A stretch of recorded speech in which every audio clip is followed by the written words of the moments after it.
Kepada sidang jemaat yang dikasihi Tuhan, sebelum kita masuk dalam ibadah raya pada sore hari ini, kembali saya ingin menyapa kepada kita semua. Selamat sore, Shalom, sejahtera Tuhan kiranya tetap dilimpahkan kepada kita semua. Mari saudara sidang jemaat yang dikasihi Tuhan, kita mempersiapkan diri, terutama hati kita, untuk masuk dalam ibadah dan kita akan tundukkan kepala. Bapa yang bertahta dalam kerajaan surga, di dalam nama Tuhan Yesus Kristus Allah sesembahan kami, pujaan hati kami satu-satunya. Pada sore hari ini Tuhan kembali kami datang kepadamu dengan segala kerendahan hati kami, membawa kehidupan ini, kehidupan yang banyak kekurangan, kelemahan, dan itu sebabnya Tuhan sebelum kami menunaikan ibadah, ampunkan segala kekurangan dosa kami, dan sucikan hati kami, supaya kami layak untuk beribadah kepadamu, layak untuk memuji membesarkan nama-Mu Tuhan. Dan sekarang kami serahkan acara ibadah ini ke tangan-Mu, dan sungguh kami sangat mengundang hadirat-Mu hadir di tengah-tengah ibadah kami, menolong, menyertai, serta memberkati ibadah kami dari awal sampai pada selesainya. Dan pelayan-pelayan-Mu yang terkait dalam ibadah ini, kami menyerahkan diri ke tangan Tuhan, biar Tuhan menolong, memberikan kemampuan kepada kami untuk kami bisa melayani Engkau. Urapan yang kuat yang dari surga Tuhan nyatakan kepada kami, pelayan-pelayan semua. Alat yang kami gunakan, biarlah Tuhan Engkau jamah, Engkau kuasai, dan segala pekerjaan setan yang coba mengganggu acara ibadah ini, mengganggu alat-alat kami serahkan ke tangan-Mu, dan kami panggil nama-Mu yang penuh kuasa untuk mengusirkan segala pekerjaan setan itu di dalam nama Tuhan Yesus Kristus, darah Kristus yang berkuasa.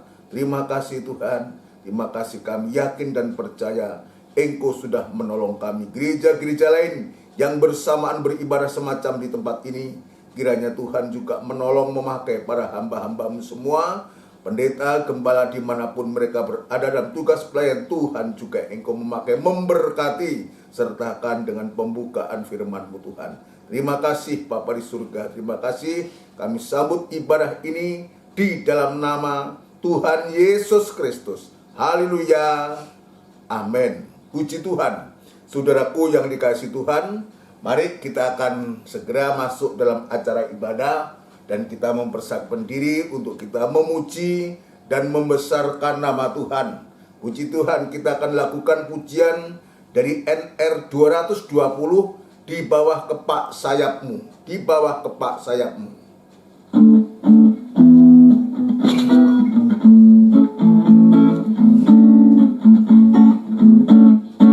Aku ingin selalu berada di hadirat-Mu.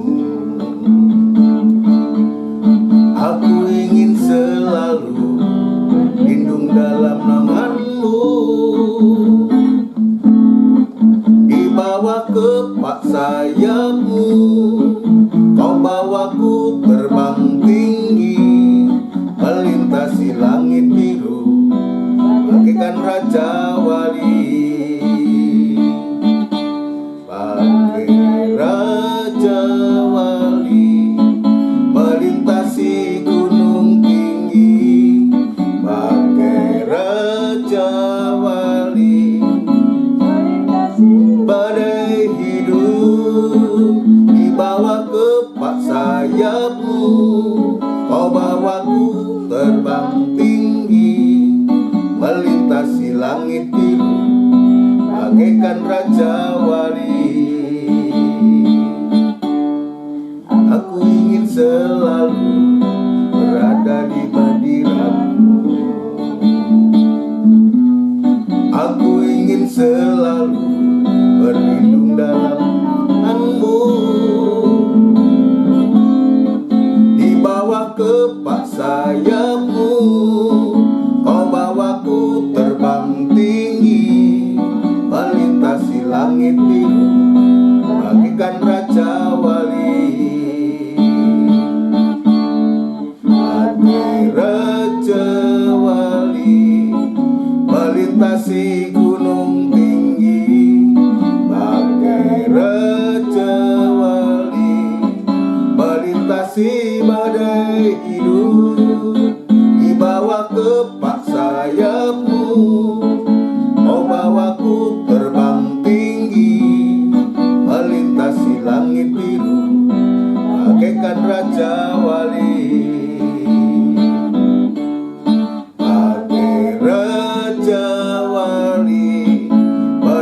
melintasi gunung tinggi, pakai Raja Wali, melintasi badai hidup, dibawa kepak sayapmu, kau bawaku terbang tinggi, melintasi langit biru, bagaikan Raja Wali,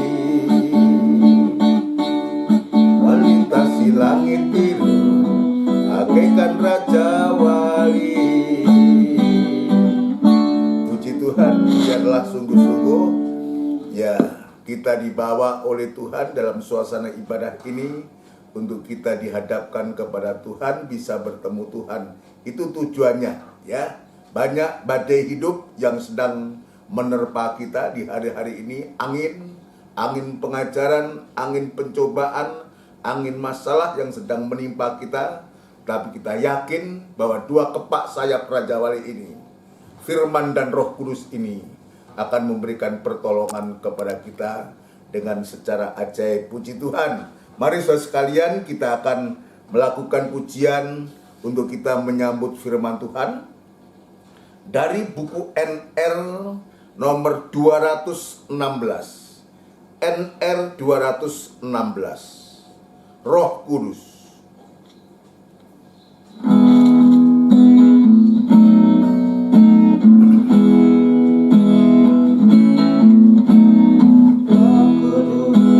Kau hadir di sini, Roh Kudus, ku mengasihimu.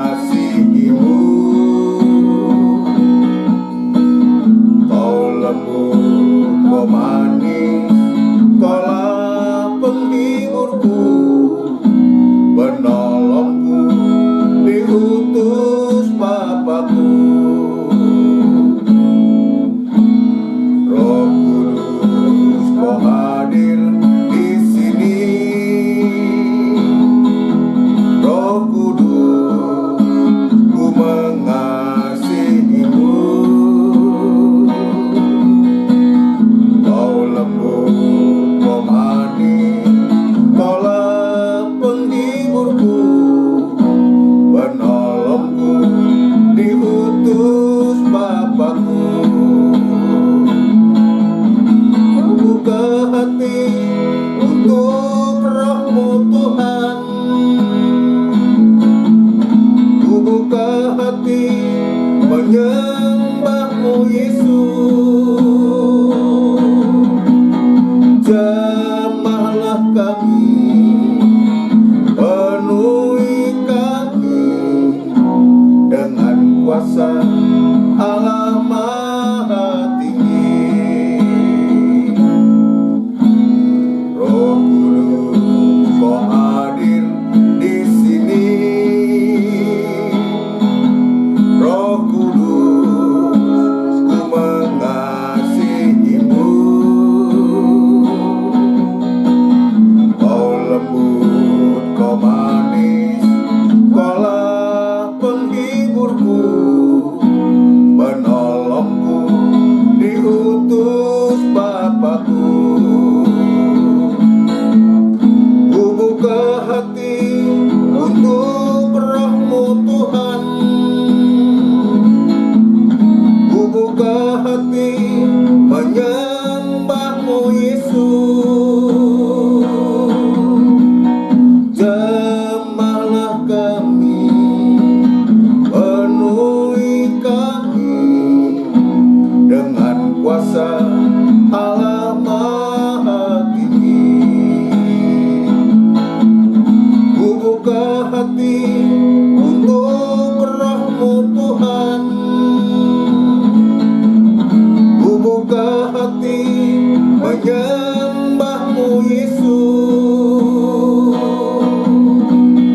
Jamahlah kami, penuhi kami dengan kuasa Allah Maha Tinggi, dengan kuasa Allah Maha Tinggi.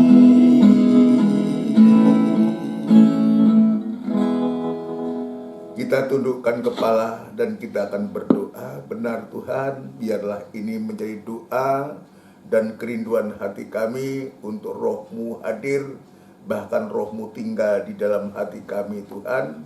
Sungguh Tuhan, jika Roh-Mu tidak tinggal dalam hati kami, maka damai sejahtera itu pasti tidak ada dalam kami. Dan itu sebabnya Tuhan, biarlah Tuhan sekaligus Roh tinggal dalam hati kami, dan hati kami terbuka untuk Engkau.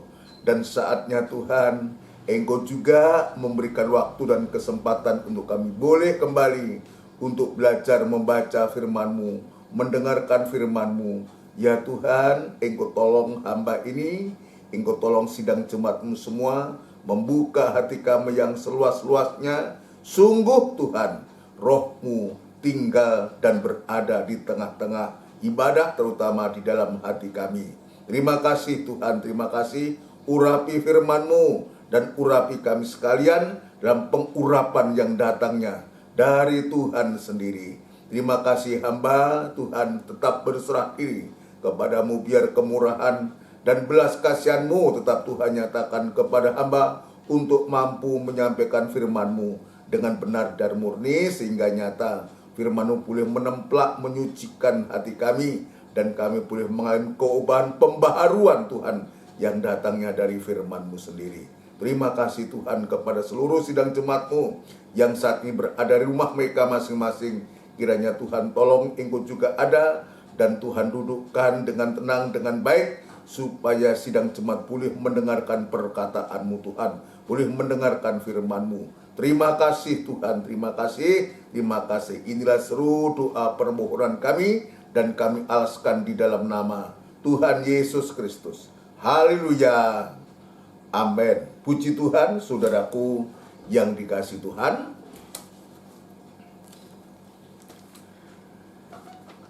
Haleluya, puji Tuhan. Kembali saya menyapa kita semua. Ya, selamat sore, shalom, sejahtera Tuhan kiranya tetap dilimpahkan kepada kita semua. Kita bersyukur, kita berterima kasih pada hari ini, minggu pertama dalam bulan April ini. Dan itu sebabnya ibadah pada hari ini adalah ibadah yang disertai dengan perjamuan suci, saudaraku. Dan itu sebabnya biarlah perjamuan suci nanti kita nikmati. Artinya kita menikmati perjamuan suci, kita menikmati tubuh dan darahnya Kristus itu. Dan untuk itu maka firman Allah ini menjadi dasar untuk kita bisa menerima firman Allah. Ya, kita tidak bisa membayangkan jika perjamuan suci tanpa firman Allah, dan maka perjamuan suci ini akan merupakan suatu peraturan saja dan hambar, saudaraku. Tetapi sebaliknya, kalau firman Allah itu nanti juga disertakan dengan perjamuan suci, maka kita saat mengangkat tubuh dan darahnya Tuhan, maka itulah kuasa Tuhan, kuasa korbannya Kristus itu akan menjadi nyata dalam kita dan akan menyatu dalam kehidupan kita. Ini yang Tuhan tunjukkan kepada kita, dan Tuhan membuka hati kita supaya kita diberikan pengertian oleh Tuhan untuk kita mengerti apa yang menjadi rencana dan kehendak Tuhan dalam setiap ibadah-ibadah yang Tuhan sediakan untuk kita di hari-hari ini. Tidak terasa kita sudah masuk dalam bulan April, saudaraku. Dalam bulan April ini ada ibadah-ibadah yang sangat penting. Bukan berarti ibadah rutin kita tidak penting, tetapi ada ibadah yang namanya Jumat Agung, saudaraku. Jumat Agung nanti akan jatuh pada tanggal 15, itu hari Jumat.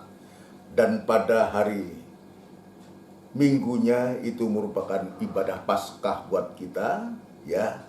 Dan kita memang GKGM ini untuk tanggal 15 ini kita ya tidak mengadakan ibadah khusus untuk Jumat Agung, saudaraku, tetapi kita undur tanggal 14-nya itu, yang biasanya di GKGM itu Gereja Gembala Menanggal itu adalah ibadah doa dan penyembahan, dan nanti kita akan kita gantikan, saudaraku, untuk pemberitaan firman Allah itu.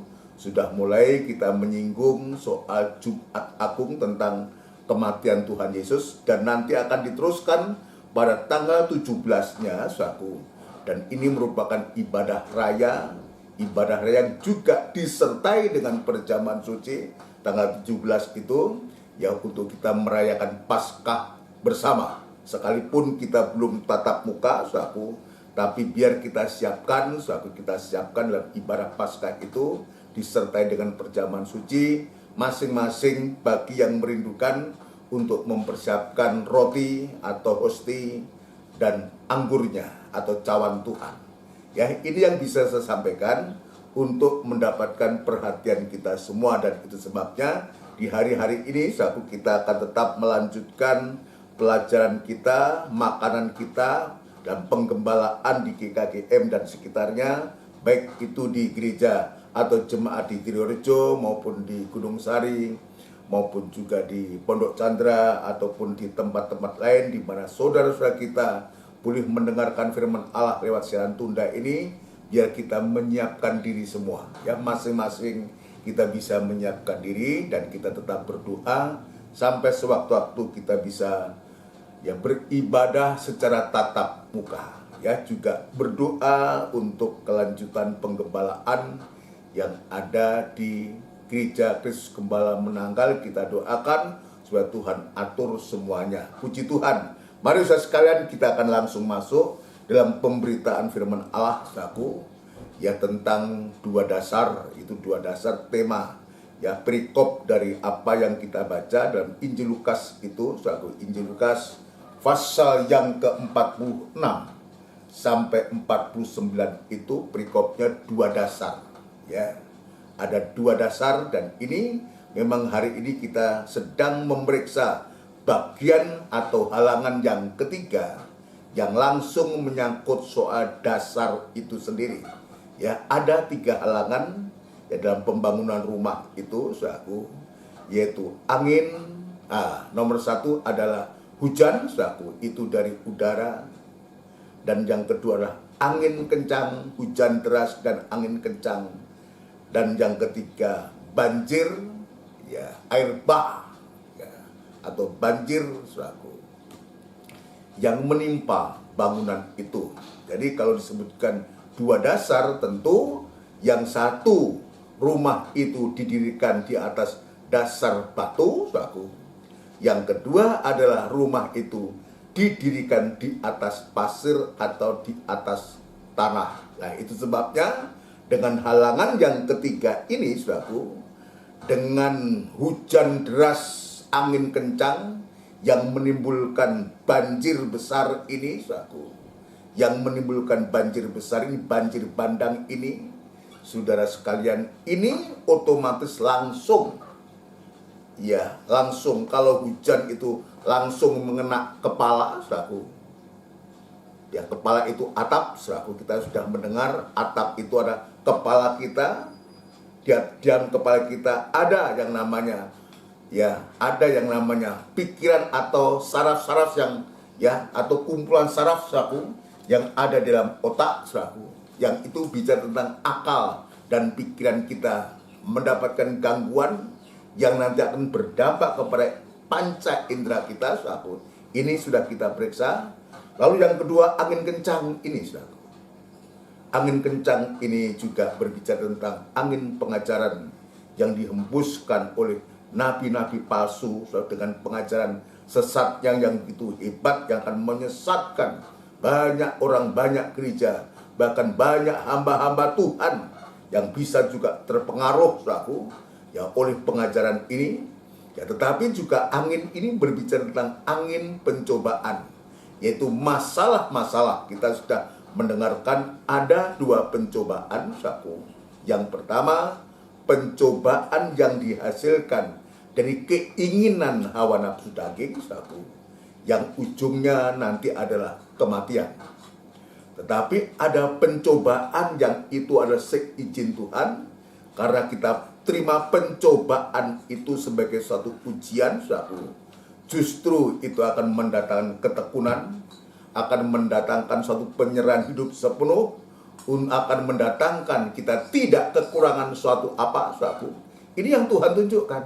Nah, di situ bukan hanya itu, maka Tuhan juga menunjukkan mahkota. Dalam suratan Yakobus itu jelas disebutkan, saudaraku, ya, maka disebutkan di sini, ya, ia akan menerima mahkota kehidupan. Berbahagialah orang yang bertahan dalam pencobaan, sebab apabila ia sudah tahan uji, lah pencobaan yang kita terima sebagai ujian, kalau kita tahan uji dan kita tetap bertahan, ia akan menerima mahkota kehidupan yang dijanjikan Allah kepada barang siapa yang mengasihinya. Ini pencobaan yang kita terima sebagai ujian, saudaraku, maka ujungnya adalah bukan saja membuat kita semakin tekun, membuat kita semakin menyerah kepada Tuhan, semakin kita berharap kepada Tuhan, saudaraku, tapi juga ada mahkota yang namanya mahkota kehidupan yang Tuhan janjikan kepada orang-orang yang mengasihi Dia. Nah, sekarang kita sedang memeriksa tentang halangan yang ketiga, yaitu banjir besar, banjir bandang yang diakibatkan oleh hujan deras dan angin kencang itu, yaitu banjir. Banjir bandang ini, ya, seperti halnya hujan deras atau angin kencang itu juga menunjuk kepada binatang-binatang buas yang sedang gencar untuk menghalangi kita, gereja Tuhan ini. Maka banjir ini juga merupakan suatu binatang buas yang pada hari dalam doa ibadah atau doa penyembahan itu saya menunjukkan bahwa banjir ini binatang buas yang keluar dari dalam air, yang menunjuk kepada antikris, atau binatang yang buas tadi itu. Ini dia tampil, saudaraku. Ini tampil, ya, untuk apa tujuannya? Untuk mengganggu, menghalangi kelanjutan daripada gereja Tuhan, sementara Tuhan sedang membawa kehidupan kita untuk masuk dalam pembangunan rumah rohani, tubuhnya Kristus itu, saudaraku. Ya, seperti tema kita adalah asuhan yang ketujuh ini adalah perjalanan hidup diasuh menuju kepada pembangunan tubuh Kristus. Ya, tubuh mempelai perempuan Tuhan, saudaraku, untuk supaya sungguh-sungguh mempersiapkan diri sampai sewaktu-waktu kepala itu akan tinggal, akan menempati tempatnya kepala itu di atas tubuh. Dan itu sebabnya sidang jemaat kita, anak-anak Tuhan itu di hari-hari ini sedang dibawa oleh Tuhan, digiring oleh Tuhan, diasuh oleh Tuhan untuk supaya kita benar-benar masuk. Tetapi tidak semudah kita ngomong, dan ternyata halangan itu, banjir ini, saudaraku, ini sungguh-sungguh sangat mengancam, saudaraku, untuk menghancurkan bangunan itu.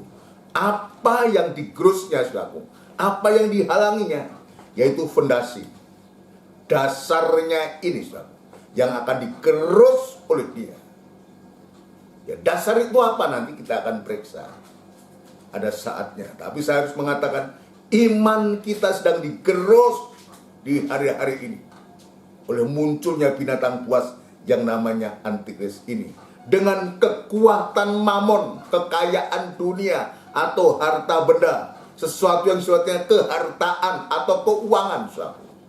Itu yang dengan cara itu, saudara, maka setan akan menghancurkan landasan kita, iman kita, untuk supaya ketika banjir itu, antikris itu, ya, keluar, antikris itu berkuasa, saudara, mempengaruhi gereja Tuhan, anak-anak Tuhan, sampai sewaktu-waktu iman itu menjadi lemah, ya, sampai dia tinggalkan iman murtad, saudara, karena dasarnya itu sungguh-sungguh dihancurkan oleh dia dengan kekuatan mamon atau keuangan atau harta dunia.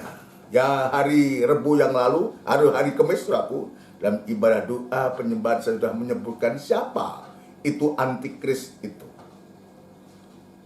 Ya, yang pertama adalah antikris itu sesungguhnya bukan orang jauh dari kita. Alkitab jelas mengatakan itu adalah ya saudara-saudara kita bersama-sama dengan kita, tetapi dia tidak sungguh-sungguh seperti kita. Itu sebabnya dari ayat ini saudaraku mengingatkan kita untuk supaya di hari-hari ini sebenarnya Tuhan ingin membawa kepada kita dalam rencana Allah yang besar, biar kita sungguh-sungguh kepada Tuhan. Banyak hal yang harus kita kumuli, banyak hal yang harus kita perjuangkan, tapi biarlah ibadah dan pelayanan kita di hari ini tetap sungguh-sungguh kepada Tuhan. Saya harus mengingatkan kepada seluruh sidang jemaat, yang di dalamnya juga ada imam-imam, ada pelayan-pelayan Tuhan. Ya, juga mengingatkan diriku sendiri. Ayo kita sungguh-sungguh. Kenapa demikian? Sebab ada contoh. Siapa contohnya? Yudas. Ya, selama 3,5 tahun dia bersama-sama Tuhan. Kemanapun dia menikmati kemurahan Allah, pemeliharaan Tuhan. Yang pada akhirnya Yudas harus terhilang. Harus terhilang. Bukan hanya terhilang begitu saja. Dia berkhianat, dia menjual Yesus. Ya, dengan 30 keping perak itu. 30 perak itu. Harga daripada Yesus itu. Dan dia pada akhirnya binasa. Bukan hanya itu, dimulai dari dia tidak benar, tidak jujur di dalam pelayanan. Kenapa demikian, saudaraku? Karena Yudas ini adalah seorang bendahara memegang keuangan di zaman Tuhan saat itu. Ini mengingatkan kita, bukan hanya mengingatkan orang-orang atau kehidupan kita yang memegang dipercayakan sebagai bendahara, tapi mengingatkan kita semua. Sebab kenapa? Sebab antikris itu dengan kekuatan mamon dan keuangannya itu sedang mempengaruhi kehidupan kita. Sedang mempengaruhi kehidupan kita. Ya, jadi dari antara kita tetapi dia tidak sungguh-sungguh. Tidak sungguh-sungguh kepada Tuhan. Itulah Yudas. Dan dia terhilang. Ya.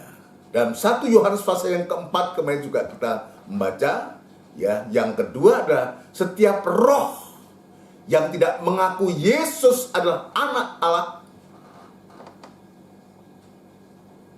dia adalah roh antikris. Jadi setiap roh yang tidak mengaku, tidak menerima Yesus itu sebagai anak Allah, saudaraku, maka Alkitab jelas menyebutkan, saudaraku, dalam 1 Yohanes pasal yang keempat itu, saudaraku, ya, 1 Yohanes pasal yang keempat itu jelas kepada kita semua, ya. Ayat yang ketiga, dan setiap roh yang tidak mengaku Yesus tidak berasal dari Allah. Roh itu adalah roh antikristus, dan tentang dia telah kamu dengar bahwa ia akan datang, dan sekarang ini ia sudah ada di dalam dunia. Setiap roh yang tidak mengaku Yesus, tidak mengaku Yesus ada Kristus, dia adalah antikristus. Yaitu sebabnya ya kita bisa melihat di hari-hari ini bagaimana orang-orang melecehkan nama Yesus, menghina nama Yesus, dan macam-macam, saudaraku, mempermainkan nama Yesus. Nah, itulah bukti-bukti nyata bahwa sesungguhnya antikristus sudah ada dan sekarang sudah ada di dalam dunia itu. Itu ditulis 2000 tahun yang lalu kurang lebih. Apalagi sekarang ini, saudara. Terang-terangan bagaimana orang itu menolak Yesus. Dan kita bisa mengetahui, saudara. Kita bisa mengetahui. Ini dari pihak luar. Dari pihak dalam adalah yang digambarkan seperti Yudas ini, yang tidak sungguh-sungguh, yang tidak benar dalam ibadahnya, dalam pelayanannya. Ya, ini satu bukti, dan itu sebabnya dari apa yang Tuhan sudah tunjukkan kepada kita di hari-hari ini, biar kita mengerti. Bukan kita mengerti lalu kita menghukum orang, menghakimi orang, menunjuk orang, tidak. Untuk supaya kita mengerti. Kita mengerti. Dan jika kita melihat saudara kita kurang sungguh-sungguh, bahkan tidak sungguh-sungguh, maka kita punya tugas di hari-hari ini untuk mendoakan saudara-saudara kita. Bukan menghakimi. Bukan menghakimi, tapi mendoakan saudara kita ini untuk supaya dia kembali sungguh-sungguh. Kembali kepada Tuhan sungguh-sungguh. Yang kurang setia dalam ibadah kita doakan. Yang tidak setia dalam pelayanan kita doakan. Supaya mereka kembali kepada Tuhan. Untuk setia beribadah, setia melayani Tuhan. Sebab kalau tidak, jangan sampai kemudian kita dikategorikan orang yang tidak sungguh-sungguh, yang akhirnya nanti menjadi antikris. Ini dasar, sebab ini luar biasa. Gerakan dari antikris luar biasa. Dan ketika nanti dia menggunakan mamon itu, kekayaan dunia, menggunakan keuangannya itu, sudah. Waduh, itu pengaruhnya luar biasa. Dalam kitab Ayub pasal 13, orang yang ingin berjual beli dengan dia, untuk bisa berjual beli itu harus ada cap dari antikris itu. Angka 666. Ini luar biasa. Ini pemaksaan yang luar biasa. Tidak mau, saudaraku. Ya, dan dia tidak mau menyembah patungnya. Tidak mau cap itu, berarti kita tidak bisa berusaha. Dan juga kita harus dipancung kepala. Ini suatu kengerian-kengerian yang akan terjadi. Dan itu sebabnya di hari-hari ini, lewat asuhan Tuhan ini, kita dibawa masuk dalam pembentukan tubuh Kristus ini. Gereja sempurna ini, yang nanti pada akhirnya ketika zaman itu datang, maka kehidupan ini sudah bisa dibawa terbang. Dua sayap burung nasar yang besar itu ke tempat di mana mata ular itu tidak bisa menjangkau. Ayo ini kita baca. Saya teringat ayat itu dalam Wahyu pasal 12. Wahyu pasal 12, saudaraku. Kitab Wahyu pasal 12, kita akan bisa melihat di sana, saudaraku. Ya, kita akan membaca.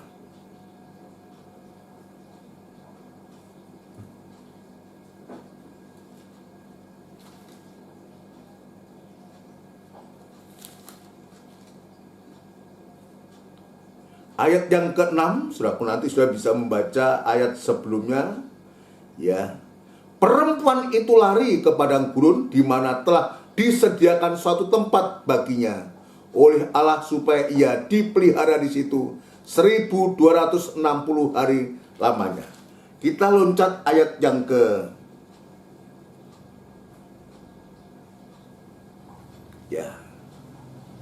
Kita loncat ayat yang ke-14, saudaraku. 14. Kepada perempuan itu diberikan kedua sayap dari burung nasar yang besar, supaya ia terbang ke tempatnya di padang gurun di mana ia dipelihara jauh dari tempat ular itu selama 1 masa dan 2 masa dan setengah masa. Biar kehidupan kita jadi bagian yang digambarkan sebagai perempuan gereja sempurna, saudaraku. Ya, untuk saat masa antikris itu berkuasa, saudaraku, maka kita ada bagian kehidupan yang juga diterbangkan. Oh, 2 sayap burung nasar yang besar, itulah firman dan Roh Kudus itu akan membawa kehidupan kita di tempat di mana kita akan terpelihara 42 bulan lamanya. Ya, atau disebutkan di sini, saudaraku, 1 masa, 2 masa, dan setengah masa. Ya, satu masa, ya, puji Tuhan, yang Tuhan tunjukkan ini kepada kita semua. Nah, ini sebabnya di hari-hari ini biar kita mempersiapkan diri ketika Tuhan itu mengasuh kita. Jelas kita dibawa oleh Tuhan untuk masuk dalam pembangunan rohani, tapi di situ juga ada halangan. Binatang buas, 3 macam binatang buas ini dengan kekuatannya masing-masing, saudaraku, untuk menghalangi gereja Tuhan. Dan kita juga dipersiapkan oleh Tuhan. Saya kembali, ya, antikris dengan kekuatan mamon atau harta kekayaan dunia atau keuangan, saudaraku. Dan untuk itu biar kita hati-hati. Dia menggunakan cara ini. Dia menggunakan cara ini untuk menghancurkan, ya, sendi-sendi kehidupan, menghancurkan dasar kita, iman kita, sehingga kemudian jadi roboh, bagaikan angin, bagaikan hujan deras yang menghasilkan banjir besar, banjir bandang, menghancurkan anak-anak Tuhan, menghancurkan gereja Tuhan. Nah, bagaimana caranya untuk mengatasi ini, saudara? Untuk mengatasi, ya, ketika antikris dengan kekuatan mamonnya, dengan kekuatan keuangannya ini, saudara, maka dari pihak Tuhan mengajarkan kepada kita, saudara, ya, untuk apa, saudara? Untuk kita taat dan dengar-dengaran. Kenapa? Tuhan mengajarkan untuk kita untuk melakukan kewajiban kita. Melakukan kewajiban kita. Ayo kita belajar di sana. Ya, untuk melakukan kewajiban kita. Kewajiban yang mana?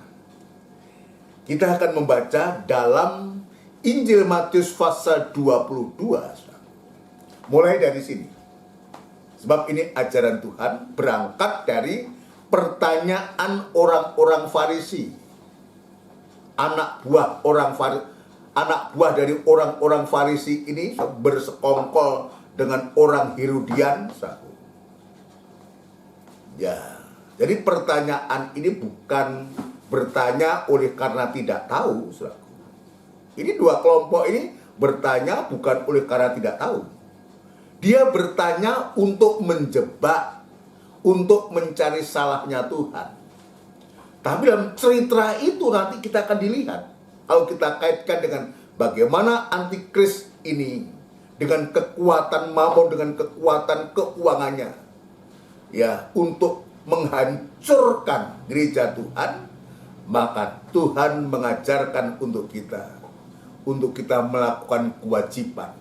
Kewajiban apa yang harus kita lakukan ini? Mulai dari sana. Ya, mulai dari sana. Ya.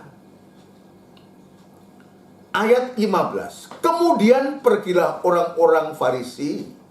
Mereka berunding bagaimana mereka dapat menjerat. Nah, ini menjerat. Seperti burung dijerat. Ya. Untuk menjatuhkan Tuhan. Menjerat Yesus dengan suatu pertanyaan.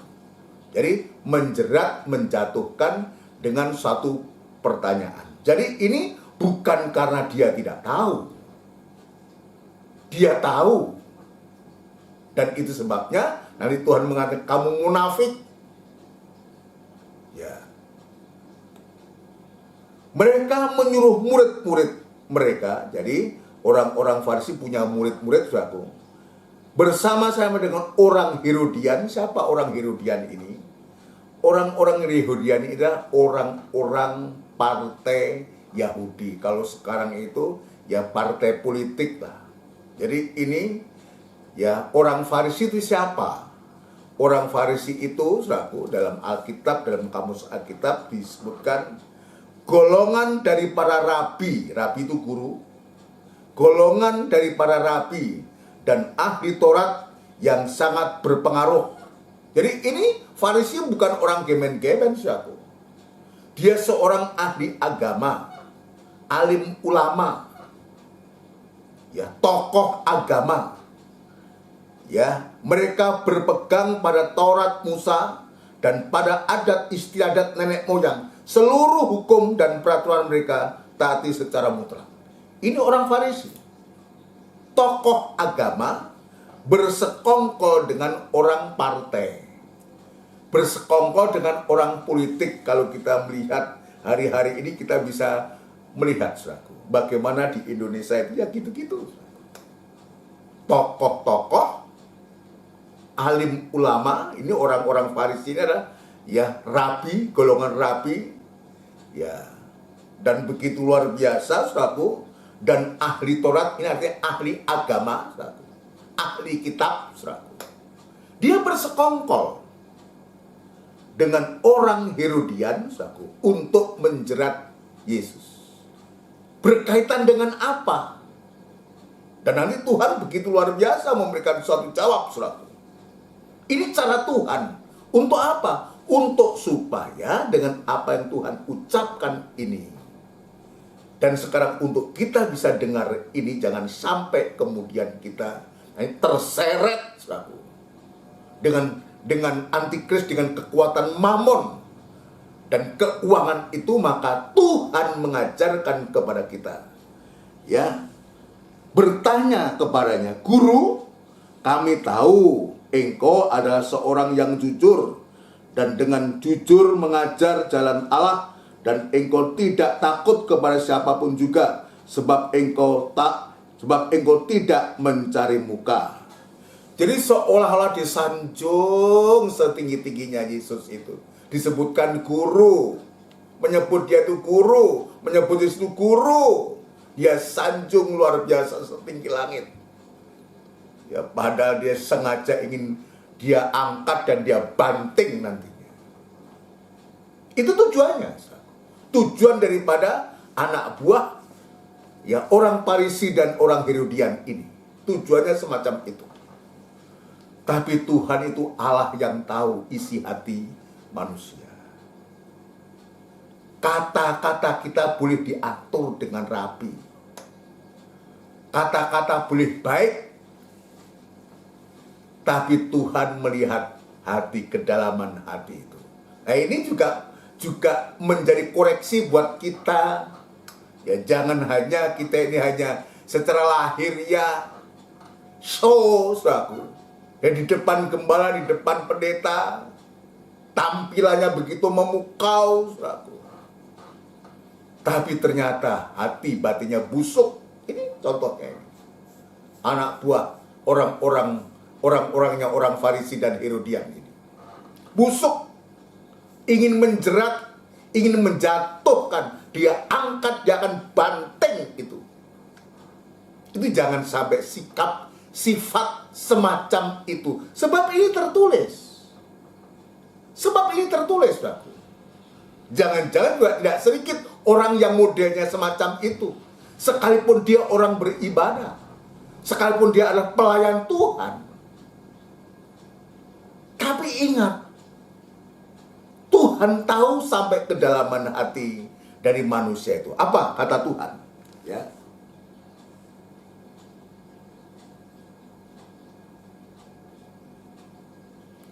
Ayat 17, "Katakanlah kepada kami pendapatmu. Apakah diperbolehkan membayar pajak kepada kaisar atau tidak?" Ini suatu pertanyaan yang aneh.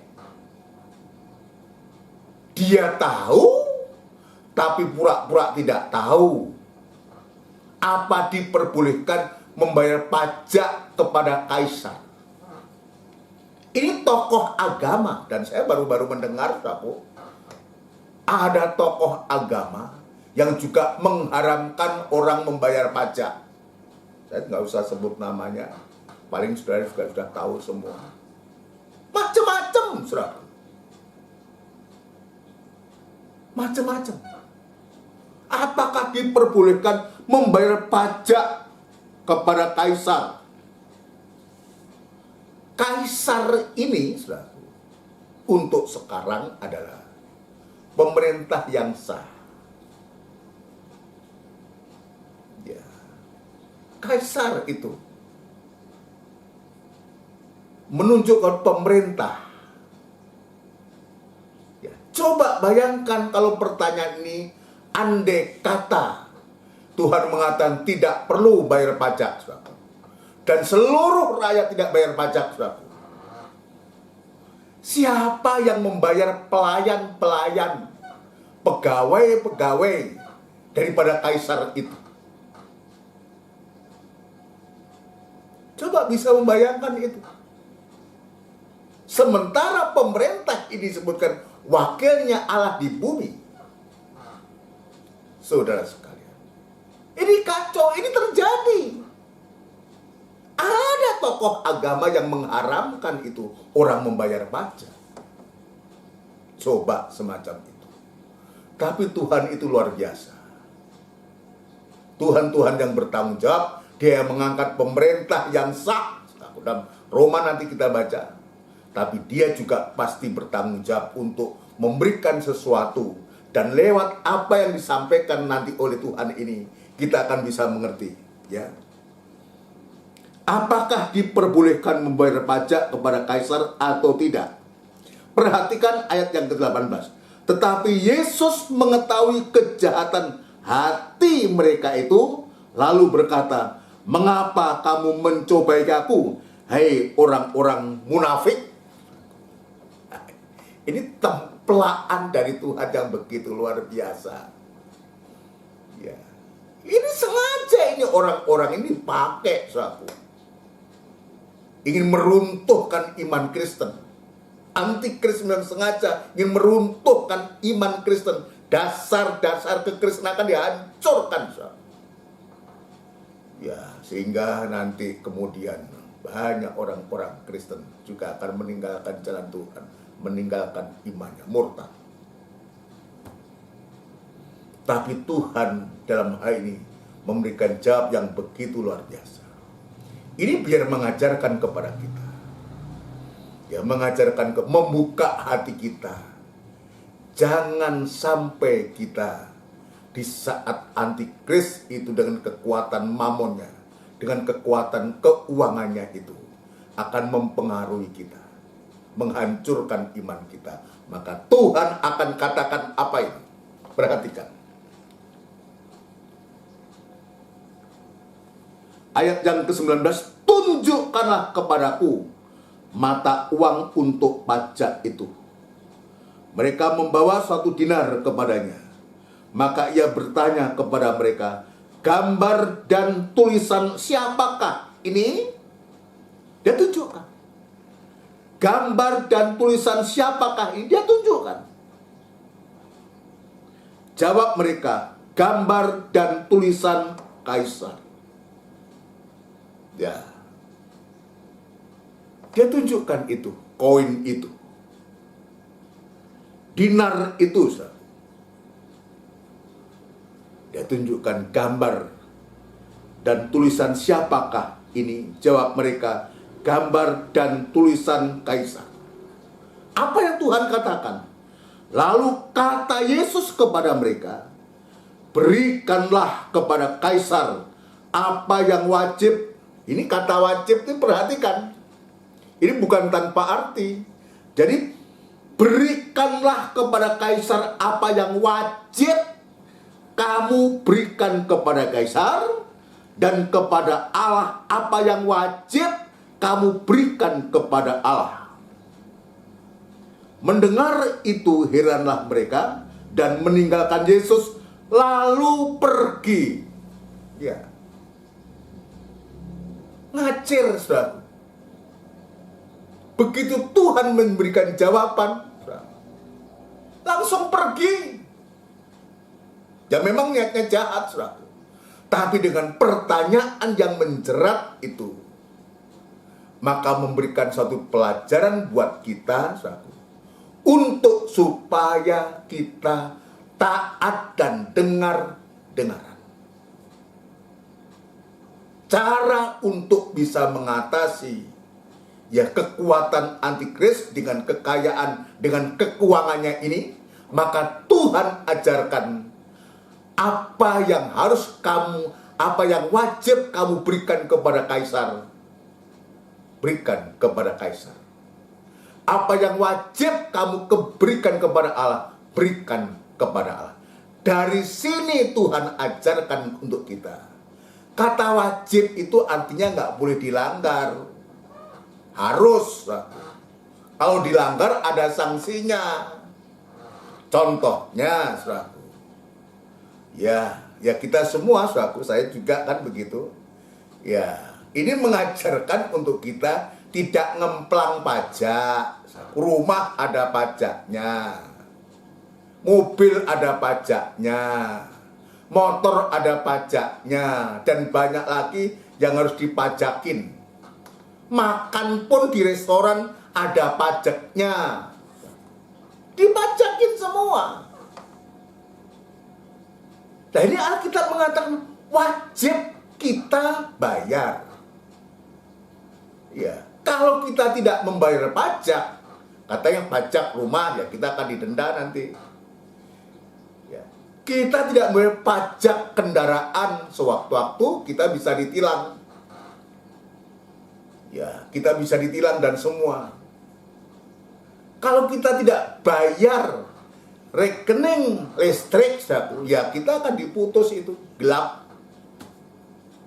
Kalau kita tidak bayar rekening untuk air pun diputus karena wajib. Ini Tuhan tunjukkan. Kenapa Tuhan menunjukkan ini, saudaraku? Ini yang pertama. Yang kedua adalah apa yang wajib kamu berikan kepada Allah, berikanlah kepada Allah. Apa itu yang wajib kita berikan kepada Allah? Memang itu miliknya Allah, harus kita berikan kepada Allah, itu haknya Allah. Itulah persepuluhan. Itu wajib. Sebab itu miliknya Tuhan, harus kita kembalikan kepada Tuhan. Bahasa di sini, wajib kamu kembalikan kepada Allah. Sebab itulah memang miliknya Allah. Ya. Jangan kita sampai serakah. Nah, itu sebabnya dari apa yang Tuhan ajarkan ini, saudaraku, yang Tuhan ajarkan ini, bagaimana Tuhan mengajarkan untuk mengatasi antikris dengan kekuatan mamonnya ini, maka Tuhan ajarkan untuk kita nomor satu, ya kita harus membayar kewajiban kita. Kepada kaisar kita wajib mengembalikan kepada kaisar. Kepada Allah wajib untuk kita kembalikan kepada Allah. Ini cara. Untuk apa? Untuk supaya kita tidak menjadi serakah. Apa itu serakah? Serakah itu adalah orang yang merampas haknya orang. Haknya pemerintah kita rampas. Kita lupa bahwa pemerintah itu adalah wakilnya Allah di bumi. Coba dibaca ini. Ya, ini dibaca. Roma pasal yang ke-13. Jadi ini Tuhan ajarkan untuk benar. Ya, Tuhan ya ajarkan untuk benar. Tuhan tidak pernah mengharamkan untuk membayar pajak. Justru mewajibkan untuk orang-orang Kristen gereja Tuhan membayar pajak. Saudaraku, ini kepada dunia, kepada pemerintah, tapi juga kepada Tuhan. Wajib untuk mengembalikan kepada Tuhan dalam bentuk persepuluhan supaya kita tidak menjadi serakah. Ya, kita baca Roma pasal yang ke-13. Ya, untuk supaya kita tahu. Mungkin banyak orang yang tidak tahu. Nggak apa-apa gini semua. Ini Alkitab yang mengajarkan kepada kita, ya. Roma pasal yang ke-13. Roma pasal yang ke-13, untuk supaya kita benar-benar kita mengerti ini. Ayat 13 dan seterusnya. Tiap-tiap orang harus takluk kepada pemerintah yang di atasnya. Sebab tidak ada pemerintah yang tidak berasal dari Allah. dan pemerintah-pemerintah yang ada, termasuk Indonesia ini, ditetapkan oleh Allah. Jadi jangan kita melawan pemerintah. Kita anak-anak tuh jangan ikut seperti orang di sana. Dikit-dikit demo, dikit-dikit demo ya tidak dilarang. Dalam negara demokrasi ya boleh aja demo. Ya, silahkan, tetapi jangan kemudian kita memusuhi pemerintah.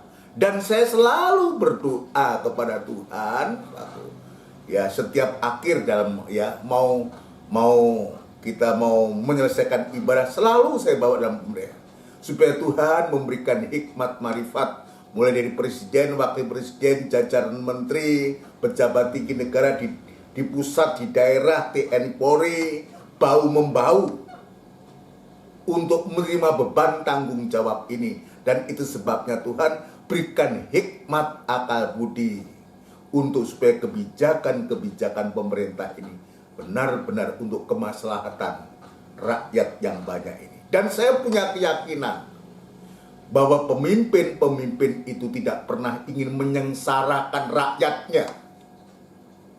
Selalu berusaha untuk bisa menyejahterakan rakyatnya. Ya, yakin saya, dan saya terus berdoa untuk itu. Ya, sebab apa? Sebab jelas di sini dan pemerintah yang ada ditetapkan oleh Allah. Kalau kita tahu bahwa pemerintah ditetapkan oleh Allah, kenapa kita melanggar? Kenapa kita melawan? Kalau kita melawan ketetapan pemerintah, lalu itu sama dengan melawan ketetapan Allah. Ayat yang kedua, sebab itu barang siapa melawan pemerintah, ia melawan ketetapan Allah, dan siapa yang melakukannya akan mendatangkan hukuman atas dirinya. Loncat ayat yang keempat, karena pemerintah adalah hamba Allah untuk kebaikanmu. Tetapi jika engkau berbuat jahat, takutlah akan dia, karena tidak percuma pemerintah menyandang pedang. Pedang itu hukum. Dia menyandang hukum. Dia berlandaskan hukum. Kalau kita melawan pemerintah, memberontak kepada pemerintah, maka pedang yang harus kita hadapi. Ini Alkitab. Ini kepada pemerintah. Kepada di dunia pemerintah, di dunia ini, saudara. Tuhan ajarkan untuk kita taat kepada pemerintah. Itu sebabnya ayat yang belum kita baca, ayat yang ketiga, sebab jika seorang berbuat baik, ia tidak usah takut kepada pemerintah. Hanya jika ia berbuat jahat, maukah kamu hidup tanpa takut terhadap pemerintah?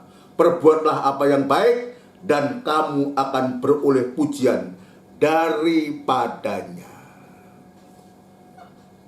Ya, contoh ya mungkin saya sudah juga pernah mengalami. Saya juga mengalami yang sederhana saja, saudara. Sederhana saja. Tadinya nggak ada sesuatu, biasa-biasa kita pergi, saya pergi bawa motor dan semua sesuatu biasa. Karena apa? Saya bawa dompet dan semua isi dompet itu ada SIM, ada STNK dan semua. Dan sewaktu-waktu saya nggak tahu bagaimana bisa ketinggalan di rumah atau apa, mungkin kita taruh di kantong yang lain itu SIM atau STNK itu. Ketika kita ingat, kita cari, nggak ada. Apa yang terjadi pada kita? Ada rasa takut. Nanti bagaimana kalau nanti ada sweeping? Ada rasa takut, karena apa? Kita ada kita bersalah. Ya, kita membawa kendaraan tapi kita tidak bawa surat-surat. Ada rasa takut tadi ya ketika kita bawa dompet biasa-biasa saja. Ini benar Alkitab ini. Alkitab mengatakan, ya, jika kita berbuat baik, ia tidak usah takut kepada pemerintah. Hanya jika ia berbuat jahat, ya lalai. Ada rasa takut, hati nurani kita tertuduh. Berarti kita masih sehat. Kalau masih ada rasa takut, tertuduh, itu berarti kita sehat. Artinya mudah untuk diperbaiki, untuk kemudian hari supaya kita teliti. Kalau pergi bawa kendaraan ya bawa SIM, bawa dompet, ada STNK dan semua suatu. Ini contoh yang baik kepada kita. Yaitu sebabnya biar saat ini lewat firman ayat Tuhan ingatkan kepada pemerintah, kita diajar taat, baik itu membayar pajak apapun juga yang berkaitan dengan pemerintahan. Ayo kita taati. Ya. Bagaimana kita mengatakan aku taat kepada Allah, tapi pajak kita kemplang. Ya. Yang lain-lain yang berkaitan dengan pemerintahan kita tidak mau. Apa itu? Makanya Alkitab mengatakan barang siapa melawan pemerintah, ia melawan ketetapan Allah, dan siapa yang melakukannya akan mendatangkan hukuman atas dirinya. Ini kepada kaisar. Wajib hukumnya untuk kita mengembalikan kepada kaisar. Yang kedua kepada Allah. Ini, kepada Allah. Lewat persepuluhan itu. Bukan Tuhan itu kurang duit. Ya, kalau saya bicara ini, saya sudah berdoa, Tuhan sucikan hatiku dari segala keinginan soal keuangan ini. Sebab saya juga meyakini, seringkali saya mengatakan, saya hidup bukan karena perpuluhan. Saya hidup hanya oleh karena kemurahan Tuhan. Adapun perpuluhan itu kepercayaan Tuhan. Saudara sekalian. Ya. Kenapa Tuhan ajarkan wajib untuk memberikan kepada Allah? Sekarang bentuknya ada persepuluhan itu. Apa itu persepuluhan? Ya, mengembalikan persepuluhan. Jadi wajib ini mengembalikan miliknya Tuhan itu satu. Kita belum memberi. Perhatikan baik-baik. Baru kita punya kewajiban untuk mengembalikan miliknya. Jadi milik perpuluhan itu miliknya Tuhan. Haknya Tuhan, wajib untuk kita berikan kepada Tuhan, kembalikan kepada Tuhan. Jadi kita belum berbuat apa-apa loh. Ya, jangan kita merasa berjasa karena apa? Kita sudah mengembalikan milik itu, bayar perpuluhan. Seolah-olah kita berjasa. Bukan, itu baru wajib buat kita. Setiap kita mengembalikan miliknya Tuhan. Tapi apa yang terjadi? Kita pun juga seringkali ngemplang miliknya Tuhan. Serakah, merampas haknya Tuhan. Coba bayangkan, kalau haknya Tuhannya dirampas, bagaimana haknya orang lain? Ini serakah ini, saudara. Merampas haknya orang lain. Ya. Tapi juga kita mengembalikan miliknya Tuhan, itu juga Tuhan sedang mengajar kepada kita untuk apa? Untuk supaya kita tidak kikir. Artinya kita diajar untuk suka memberi. Nanti kita baca semua. Saya harus tunjukkan ini. Suka memberi. Saya ingin menunjukkan dulu. Apa toh itu perpuluhan? Persepuluhan itu. Ya. Kita mengembalikan miliknya Tuhan itu. Bukan kita memberi. Bukan. Tapi suatu ungkapan rasa syukur. Saya ulangi. Persepuluhan yang kita kembalikan kepada Tuhan, yang itu Alkitab mengatakan wajib, saudara. Itu ungkapan rasa syukur bahwa kita sudah diberkati Tuhan. Kalau ternyata sudah menganggap uang yang saudara punya, kita punya, itu adalah hasil keringat kita, ya jangan. Nanti kalau kita kembalikan, kita berikan, itu sama dengan nanti kita akan merasa berjasa. Tapi sebaliknya, tadi persepuluhan itu adalah ungkapan rasa syukur kita bahwa kita sudah diberkati Tuhan. Jangan dibalik. Seringkali kita balik, kita mengembalikan milik Tuhan untuk supaya diberkati. Sekalipun ya kita tidak menutup mata bagaimana Tuhan itu mencurahkan berkat untuk kita. Ya, saudara sekalian. Ya. Jadi persepuluhan itu ungkapan rasa syukur kita bahwa kita sudah diberkati Tuhan. Ya, kalau kemudian kita mengembalikan miliknya Tuhan dan Tuhan bukakan tingkap langit untuk lebih memberkati kita lagi, ya puji Tuhan. Tapi kita jangan berjudi sama Tuhan. Kita berikan 1, harapan kita dapat 10, itu berjudi. Biar Tuhan, kewajiban kita mengembalikan miliknya Tuhan. Soal berkat itu bukan urusan kita, itu urusan Tuhan untuk kita. Ini luar biasa. Dan saya sungguh-sungguh sangat berbahagia ditemplak oleh Tuhan. Untuk supaya apa? Tidak lalai, tidak ngemplang. Bagaimana kalau hamba Tuhan ngemplang? Sementara dia mengajarkan, hei jemaat, kalian harus mengembalikan miliknya Tuhan. Tapi diri sendiri ngemplang miliknya Tuhan. Munafik. Tuhan kata, hei kamu orang munafik. Ya, kepada anak buah dari orang Farisi dan orang Herodian ini. Munafik. Kita tidak mau seperti itu. Dan itu sebabnya, saudaraku, biarlah kehidupan kita di hari-hari ini diasuh oleh Tuhan. Sebab kita sedang menghadapi halangan yang besar, itulah binatang buas yang namanya antikris dengan kekuatan mamon dan keuangannya itu. Ingin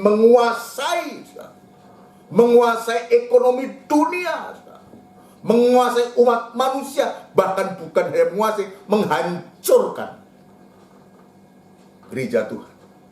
Dan tapi Tuhan, kita bersyukur, berterima kasih Tuhan ingatkan ini. Ya, kembali suatu. Tujuan Tuhan itu mengajarkan untuk kita wajib memberikan kepada Tuhan, mengembalikan miliknya Tuhan itu. Tadi saya sudah mengatakan untuk supaya kita tidak menjadi kikir. Kenapa kikir ini? Kenapa kikir itu? Orang kikir itu tidak bisa memberi.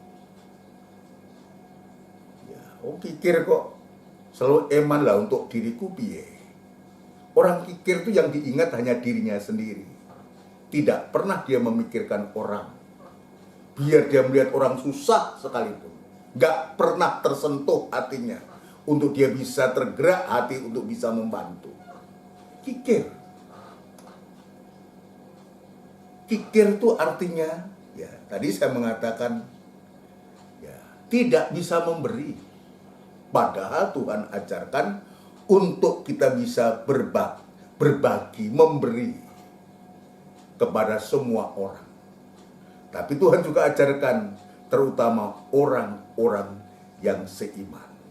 Oke lah, saudara kita yang seiman dulu. Tapi juga tidak berhenti di situ. Sampai kita bisa memberi semua orang.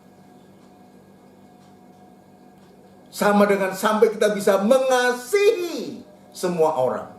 Bukan hanya orang yang mengasihi kita, tapi mengasihi semua orang, mengasihi musuh kita, sampai kita juga mendoakan musuh kita. Itu sasarannya. Kalau orang sudah semacam itu, itu hatinya pasti damai. Selalu damai, sejahtera ada dalam hatinya. Kenapa? Tidak ada tuduhan-tuduhan. Kenapa kikir ini menjadi perhatian? Sebab orang kikir, orang yang tidak bisa memberi, itu sampai kedekut, itu orang kikir. Dia nggak bisa memberi kepada orang, untuk dirinya pun dia tidak bisa menggunakan itu. Berkat-berkat yang ada, itu berkat dari Tuhan. Eman untuk dirinya. Tapi kalau dia Kalau dia itu menggunakan orang lain, barangnya orang lain, waduh, luar biasa. Orang yang kikir itu Alkitab mengatakan tidak bisa masuk dalam kerajaan surga. Ayo kita baca. Ya, saya harus menunjukkan ini supaya kita ya ditemplak semua kita ini. Belajar memberi. Ya, tidak jemu-jemu untuk memberi. 1 Korintus pasal yang ke-6. 1 Korintus pasal yang ke-6. Ya. Ayat yang ke-9 dan 10. Pasal yang ke-6, ayat yang ke-10. 9 dan 10, 1 Korintus. Atau tidak tahukah kamu bahwa orang-orang yang tidak adil tidak akan mendapat bagian dalam kerajaan Allah? Janganlah sesat, orang cabul, penyembah berhala, orang berzina, banci, orang pemburit, pencuri, orang kikir, pemabuk, pemfitnah, dan penipu tidak akan mendapat bagian dalam kerajaan Allah. Jelas, clear ini. Kikir, saya sedang bicara tentang kikir. Tidak bisa memberi. Orang yang semacam ini, Alkitab yang mengatakan, bukan saya yang mengatakan, tidak mendapat bagian dalam kerajaan Allah. Kalau dikatakan tidak mendapat bagian dalam kerajaan Allah, maka dia akan mendapatkan kerajaan setan, yaitu neraka itu. Bersama setan itu di neraka sana tempat. Kita tidak mau adanya firman Allah yang dibentangkan untuk kita, untuk membawa kehidupan kita, bukan menjadi orang yang kikir, tapi orang yang suka memberi, tidak jemu-jemu untuk kita bisa memberi. Galatia pasal yang ke-6. Galatia yang pasal yang ke-6, saudaraku ya. Galatia pasal yang ke-6. Ayat yang ke-9 ya. Dan 10. Ayat 9 dan 10. Janganlah kita jemu-jemu berbuat baik, karena apabila sudah datang waktunya. Artinya jemu-jemu itu jangan bosan. Kita akan menuai jika kita tidak menjadi lemah. Ini garis bawahi. Jemu-jemu berbuat baik itu harus terus-menerus, jangan lemah. Kadang-kadang kita bisa memberi kalau orang itu baik kepada kita, ya. Tapi Tuhan ajarkan kepadaku, kepada kita, kita tetap berbuat baik sekalipun orang itu tidak baik terhadap kita. Jangan menjadi lelah karena dia tidak baik kepada kita. Atau kita mengatakan, iya aku berbuat baik sama dia, aku memberi kepada dia karena dia baik sama saya. Ini Tuhan katakan, tidak jemu-jemu berbuat baik ya. Kita akan menuai kalau kita berbuat baik jika kita tidak menjadi lemah. Nah, kalau kita lemah, artinya kita tidak akan menuai, tidak akan panen, saudaraku. Itu sebabnya lewat ayat ini kita diajar. Nah, kalau kita sampai bisa memberi kepada orang yang tidak baik kepada kita, nah ini sampai di sana, ini bukti bahwa kita tidak menjadi lemah. Nah, kita menjadi lemah karena apa? Kita memberi kepada orang, ya hanya kepada orang yang baik kepada kita. Dibatasi, saudara. Perhatikan ayat selanjutnya. Karena itu selama masih ada kesempatan bagi kita, marilah kita berbuat baik kepada semua orang. Perhatikan ini. Berbuat baik kepada semua orang. Belajar untuk kita memberi perbuatan baik lewat pemberian-pemberian. Lewat sikap kita, lewat perbuatan kita kepada semua orang. Mungkin kita tidak bisa memberi sesuatu yang karena kita memang tidak ada. Ayolah kita berbuat baik dengan cara yang lain. Tapi seringkali kita hanya memilah. Kita berbuat baik hanya kepada orang yang baik kepada kita. Ini biar menjadi koreksi buatku. Ya, biar menjadi koreksi buat kita semua. Kepada orang yang tidak baik, kepada orang yang memusuhi kita, bukan hanya kita tidak bisa memberi. Jangan sampai kita terhalang oleh karena dia tidak baik, tidak mengasihi kita tidak mengasihi dia. Karena dia tidak baik kepada kita, lalu kita tidak berbuat baik kepada dia. Apa bedanya dengan mereka? Ayat mengatakan, kita harus berbuat baik kepada semua orang. Lalu ayat berikutnya dilanjutkan, tetapi terutama kepada kawan-kawan kita yang seiman. Kalau kita bisa berbuat baik kepada teman-teman kita yang seiman, itu belum puncak. Itu belum puncaknya. Puncaknya adalah kalau sampai kita bisa berbuat baik kepada semua orang, termasuk orang yang memusuhi kita. Di sini Tuhan ajarkan untuk kita. Pertama, kita bisa mengembalikan miliknya Tuhan. Ya, untuk supaya kita tidak kikir. Kikir itu artinya kita tidak bisa memberi, tapi sebaliknya dengan cara kita memberi itu Tuhan mengajarkan untuk kita tidak kikir. Yang kedua, kalau kita tetap kikir, kita punya hati kikir, maka akan naik, akan menjadi serakah. Kikir untuk diri kita. Seringkali saya mengatakan orang kikir, tidak ada orang dihukum karena kikir. Dia akan mengatakan, bagaimana saya dihukum? Wong medit-meditku sendiri, duit-duitku sendiri, kikir-kikirku sendiri, yang tidak ada hukum yang menjerat, yang bisa menjerat orang kikir itu. Tapi yang kedua ini, ya nanti perkembangannya kalau dia terus kayak gitu, lama-lama dia akan menjadi serakah, tamak,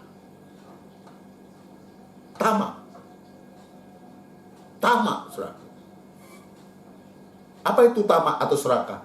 Merampas haknya orang, sampai miliknya Tuhan pun dirampas. Sudah, tamak itu akar dari segala kejahatan. Ini akan menggerogoti dasar kita. Akar itu di mana, saudara? Akar di atas atau di bawah, saudara?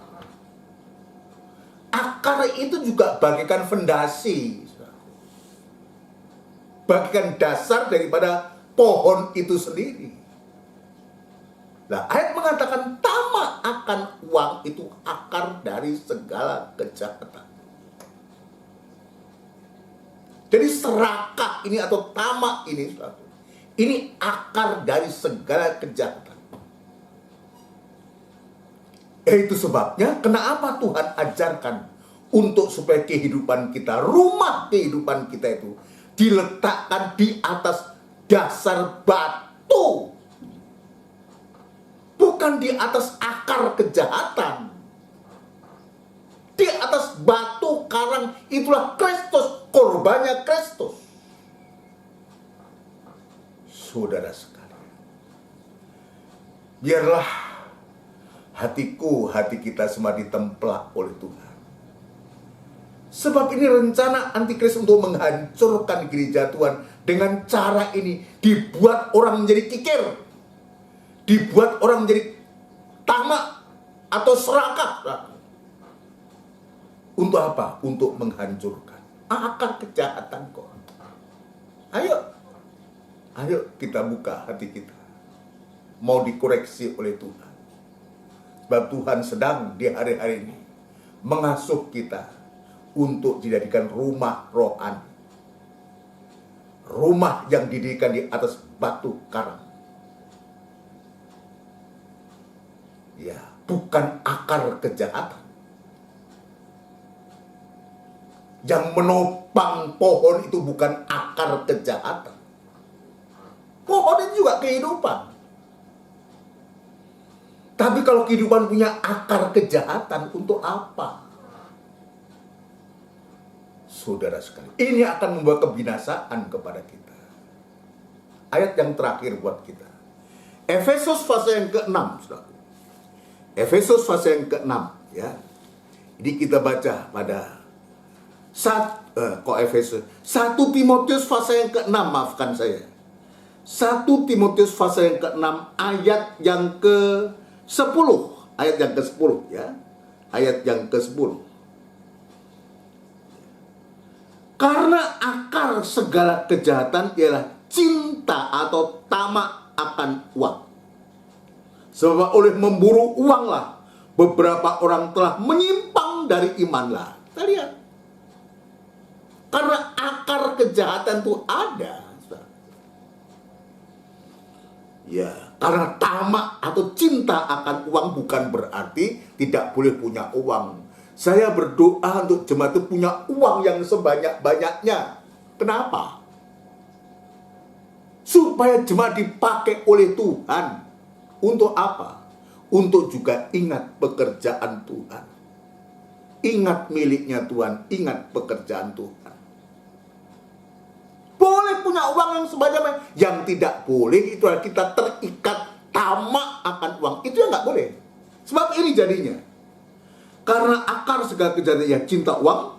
Sebab oleh memburu uanglah beberapa orang telah menyimpang dari iman dan menyiksa dirinya dengan berbagai-bagai duka.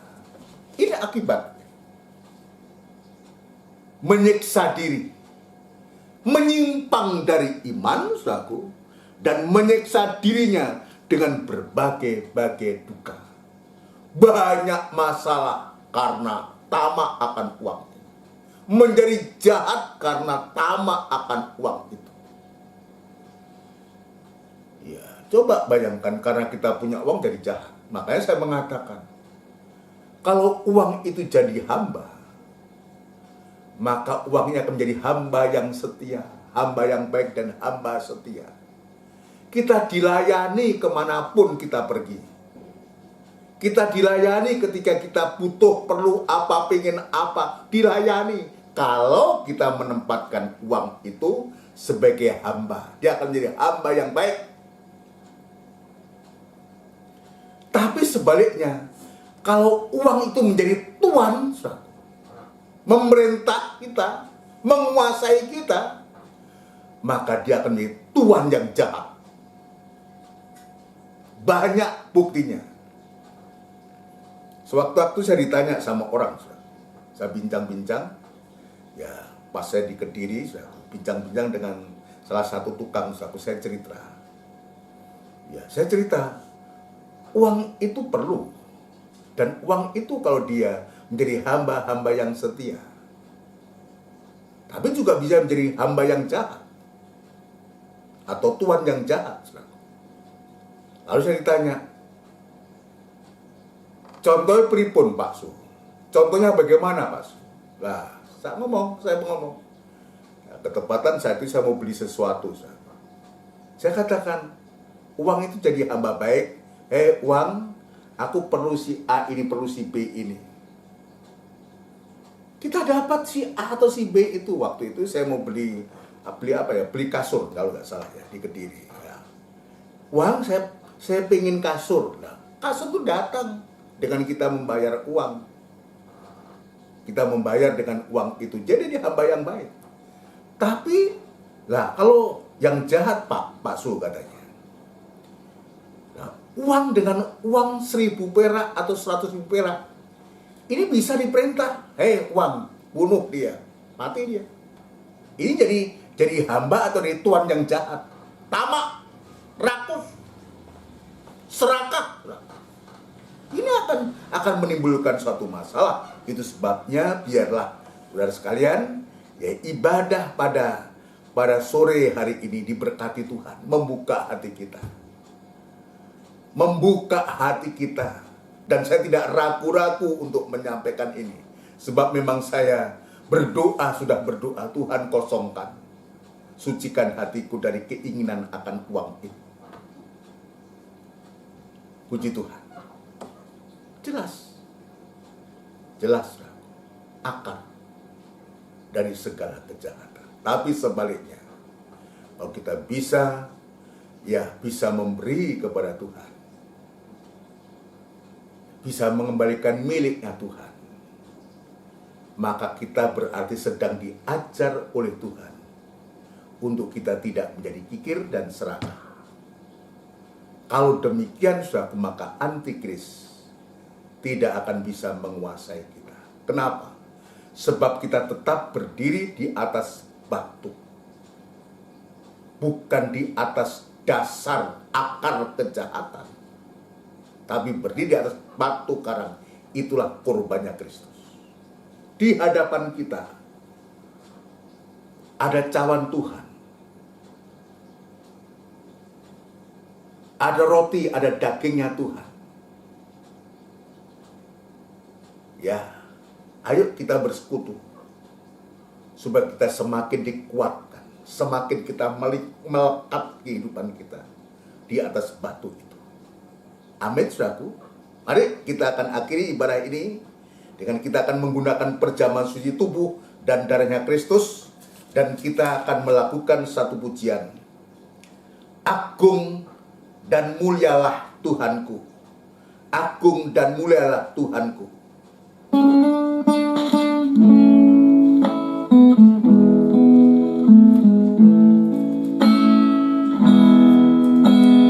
Agung dan mulialah Tuhanku, sempurnalah perbuatan tanganmu, berkuasa atas surga dan seluruh bumi. Siapa yang dapat seperti Kau Tuhan? Agung dan mulialah Tuhanku, maha besar perbuatan tanganmu. Aku datang dan bersujud dalam hadirat-Mu, memuja Engkau seumur hidupku. Ku sembah Kau, Allah yang maha besar. Ku sembah Kau, Yesus keselamatanku.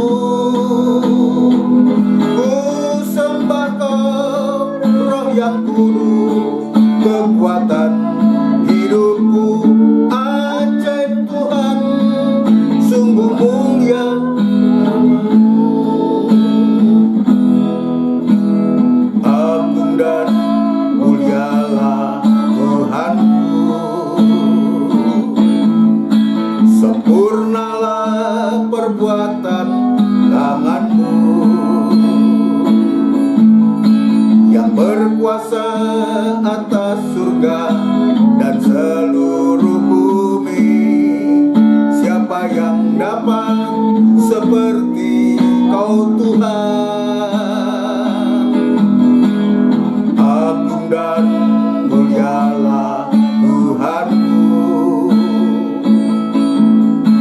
maha besar perbuatan tangan-Mu. Datang dan bersujud dalam hadirat-Mu, memuja Engkau seumur hidupku. Ku sembah Kau, Allah yang maha besar. Ku sembah Kau, Yesus keselamatanku.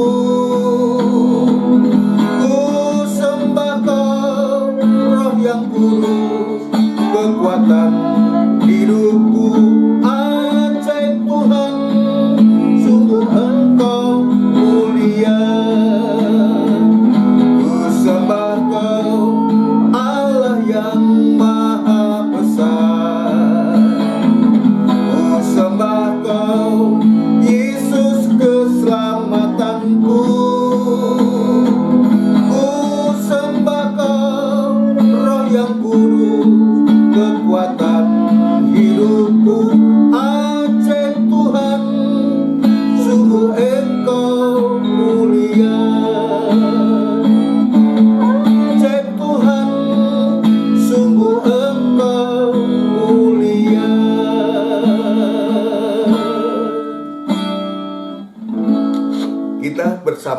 tundukkan kepala. Benar Tuhan, jika kami boleh menyembah kepada Engkau, pasti kami tidak mau menyembah kepada antikris Tuhan. Sebab kami menyadari binatang buas yang satu ini, yang keluar dari dalam air ini, itulah antikris.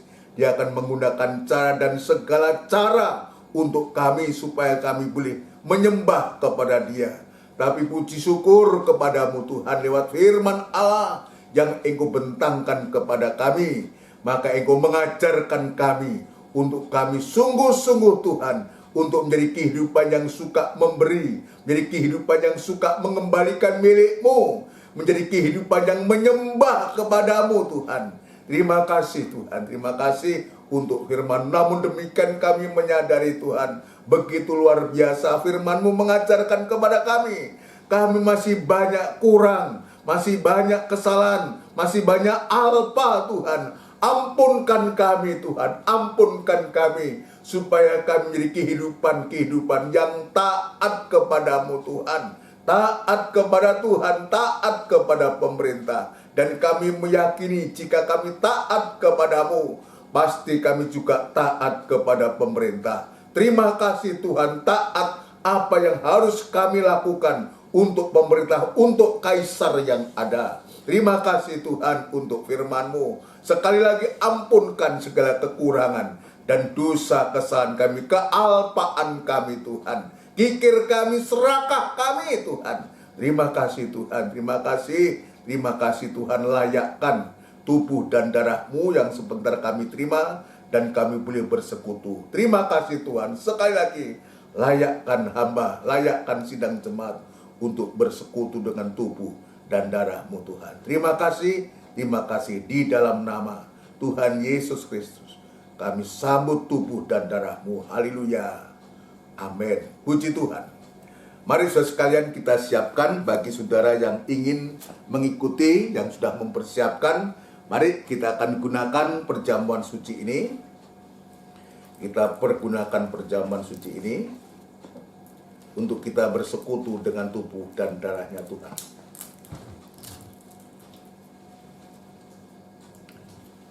Haleluya.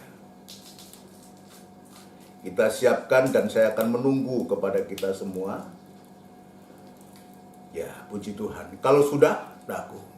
Mari unjukkan tubuhnya Kristus lebih tinggi dari kepala. Unjukkan tubuhnya Kristus lebih tinggi dari kepala. Dan dengarkan firman Tuhan. Sebab apa yang telah kuteruskan kepadamu, telah aku terima dari Tuhan, yaitu bahwa Tuhan Yesus pada malam waktu Ia diserahkan, mengambil roti, dan sesudah itu Ia mengucap syukur atasnya. Ia memecah-mecahkannya dan berkata, inilah tubuhku yang diserahkan bagi kamu. Perbuatlah ini menjadi peringatan akan aku. Haleluya. Kita makan bersama dengan hati percaya. Dalam nama Tuhan Yesus Kristus.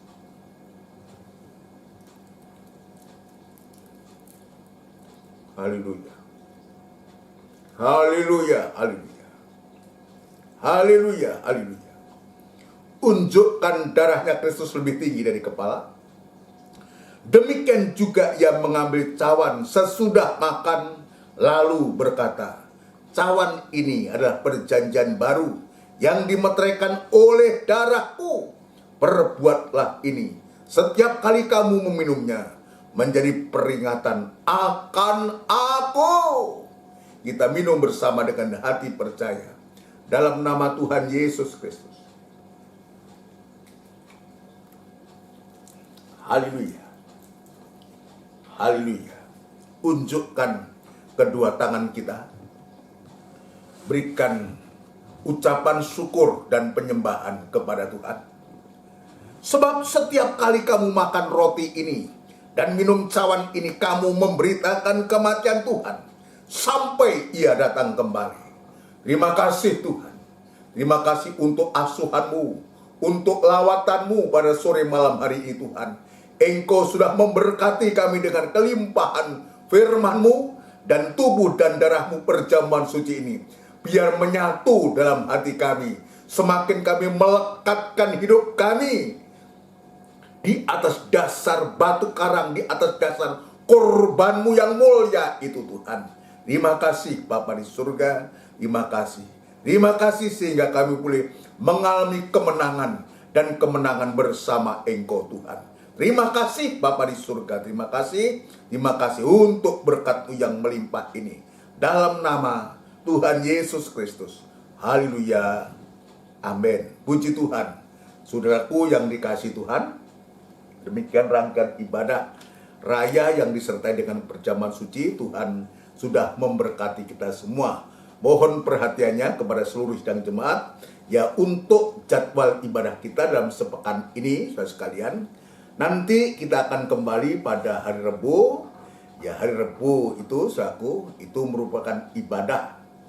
Hari Rabu itu merupakan ibadah PA yang disertai dengan perjamuan suci yang dilanjutkan pada hari Kemisnya, saudaraku, yaitu tanggal 7, yaitu ibadah doa dan penyembahan, ya, doa penyembahan. Dan kita kembali pada hari Minggu tanggal 10 itu, saudaraku, ibadah raya, ya, ibadah raya. Dan nanti akan diumumkan pada saat ibadah raya itu dalam sepekan selanjutnya. Puji Tuhan, tetap kita berdoa kepada Tuhan, biar Tuhan memberikan firman Allah, terutama kita nyatakan kerinduan kita kepada Tuhan, terutama berdoa untuk Tuhan memberikan firman Allah untuk perayaan Paskah kita, dalam ibadah-ibadah yang Tuhan sediakan. Ini yang kita bisa sampaikan kepada kita semua. Kita sebelum mengakhiri ibadah ini, kita akan berdoa untuk seluruh jemaat, mulai dari anak-anak, remaja, kaum muda, dewasa, sampai pun yang paling sepuh. Aku biar Tuhan juga tetap lawat menyertai dimanapun jemaat ini berada. Ya, Tuhan memberkati semuanya. Juga tidak lupa kita berdoa untuk Bapak Draha, saudaraku, yang dia saat ini diopname di rumah sakit RKZ, saudaraku. Ya, saya nomornya lupa itu. Kemarin saya sudah mengunjungi ke sana. Dia sakit liver, saudaraku. Kita doakan supaya Tuhan yang memberikan kemurahan, sebab ini hamba Tuhan, pendeta yang menggembalakan.